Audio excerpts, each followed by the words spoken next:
All right, hello everyone, it's Silverkyle, and today we are going to be taking a look at the X-Men by Chris Claremont and Jim Lee, Volume 2 Omnibus, which just got a reprint here, and this was a whale of a book. This book, before the reprint was announced, was asking for ridiculous amounts of money.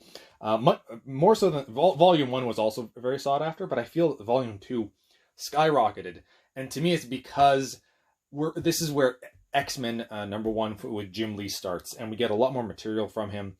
And Jim Lee, to me, is the best, by far, the best X-Men artist. There's nobody that I don't even think that there's anybody close to his league in terms of X-Men. He also does a really good job with Batman and Justice League, but to me, X-Men is where it's at for him. I would love to have seen other characters, like a long run for other. Anyway, enough about gushing about Jim Lee. It also just has an unfair advantage because this is the 90s. This is what I grew up with. I saw a few from his X-Men series and fell absolutely in love with comics back then. So that's one of the reasons why I love this so much. I also really like this cover. I wish though that they would have stuck with the original coloring. I mean, it's not that big of an issue, but I like that coloring a little bit more than this. But I'm not complaining. And now, before we take a look at the art and the build of the book and all that kind of stuff, I just wanted to kind of put Volume 1 and Volume 2 side by side. They don't necessarily, I mean, they don't have to because you're never going to have them out like this, but the black border, like, stretch it out, fit to screen.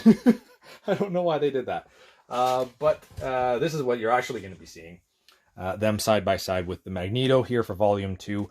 His Magneto, obviously everybody he draws is absolutely gorgeous, but his Magneto looks so badass. I love it so much.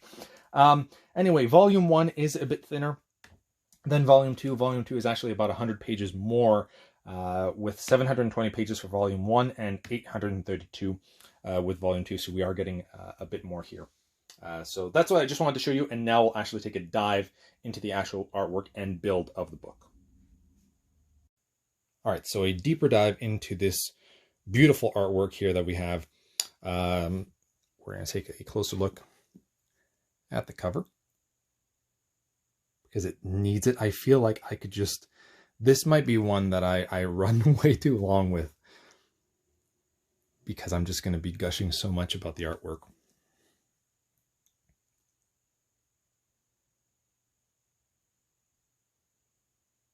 And I feel that the covers, I mean, we're going to see them, but I like that they went with every issue of X-Men #1 here. And so it retails for $125 in the US, $157 in Canada. I believe I got this for $102, I think, in Canada. And it collects, so it continues on right after Volume 1 of this Omnibus. So collecting X Factor 63 to 70, Uncanny X-Men 273 to 280, X-Men #1 to 9, and material from 10 and 11 along with Ghost Rider 26 to 27. And there's actually quite a bit of other art in here, like the trade, the extras are I actually kind of like the trading cards. So on the flaps, we've got some information here about this actual run. And then the creators themselves, Chris Lee and Claremont. So we'll take the dust jacket off.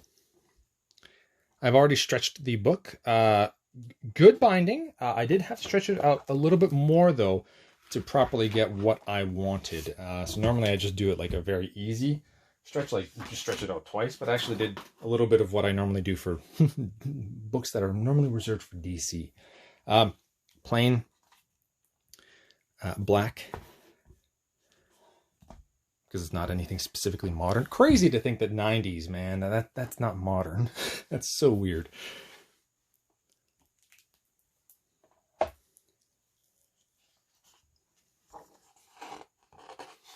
Anything at the beginning? Nice. The people that made this possible. Table of contents, always lovely to see. So we're going from February of 91 to August of 92. I like when they do this stuff too, when they have the previously, and you can kind of see some of the main storylines that had happened. Really makes it easier. Now, not all of this is Jim Lee. I think it's Will Sprotasio that does some of the other. Yeah, he's the other one that does some like the X Factor. He's another great artist as well. Just not on Lee's level, in my opinion. I'm sure there's some people that, but he still, it's really nice.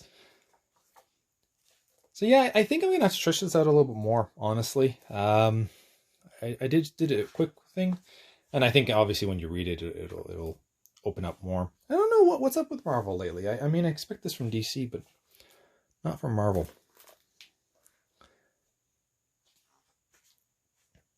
Because there's a lot of two-page, perfect timing. There's a lot of two-page spreads, and I want to see as much of this artwork as I possibly can. And there's some gutter loss there, so I'm gonna have to stretch this out a little bit more because it's absolute like that's just oh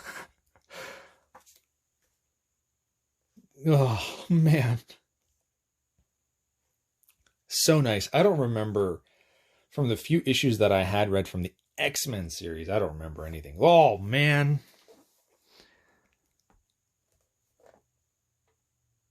See, we're going to have to stretch that out a bit more. That one's not as bad, though. I can kind of see most of it.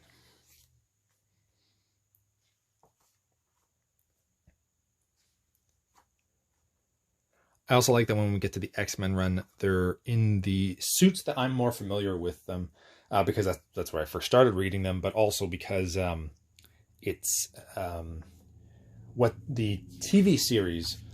it was the roster that they chose from the X-Men, from Jim Lee, and so it's the same roster, and it's the specific suits that he had created for them. Apocalypse.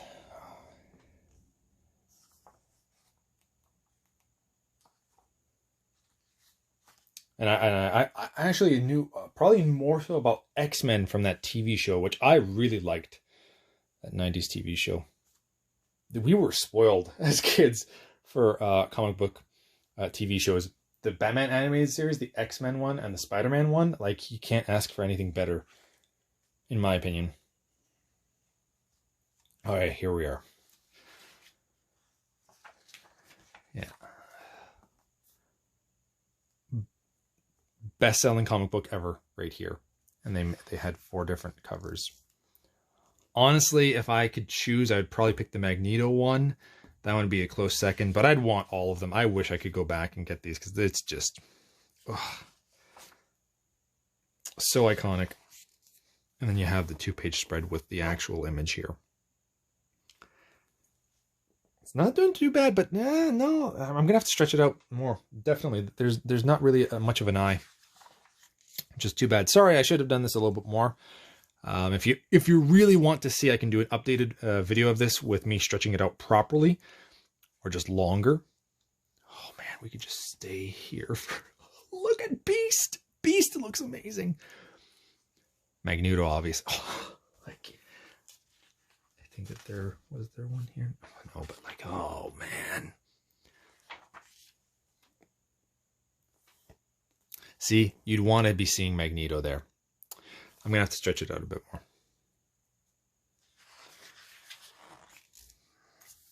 That's a cool image too. I even like his Professor X. The swimsuits. Yep. Those issues were important to us teenage boys when we were younger. Just like his... the amount of detail... But it's not just the detail work here, because you can have detail with a lot of people, but just this is what I want to see from comics. This kind of... I don't know how to explain it, but that's Magneto to me. You cannot show me a better picture of Magneto than this.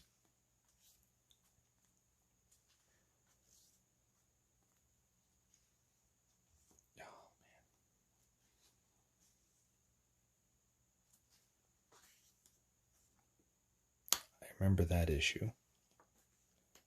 I remember some of the earlier ones there with Magneto too.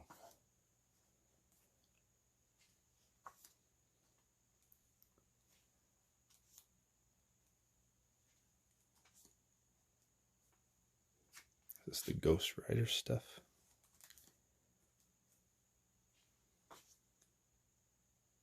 That's a nice shot of Ghost Rider right there.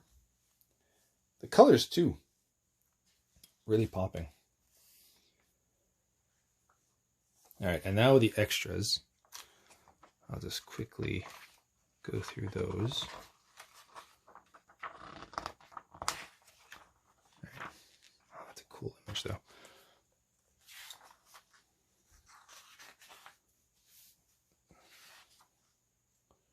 Jim Lee interview, that's kind of cool. Oh, that's really cool.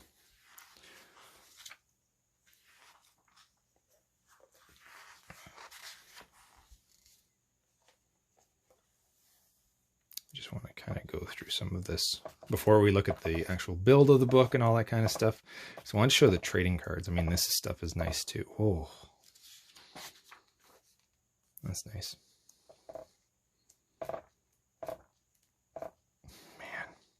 Man.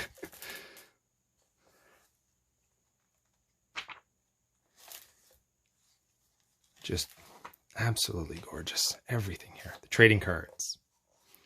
I didn't have these trading cards, but I had some like Marvel magnets. I had some other trading cards too, but I remember the magnets specifically. There's 50 of them. Not by Jim Lee though. I don't think. I think that there isn't there at the end here? Yeah.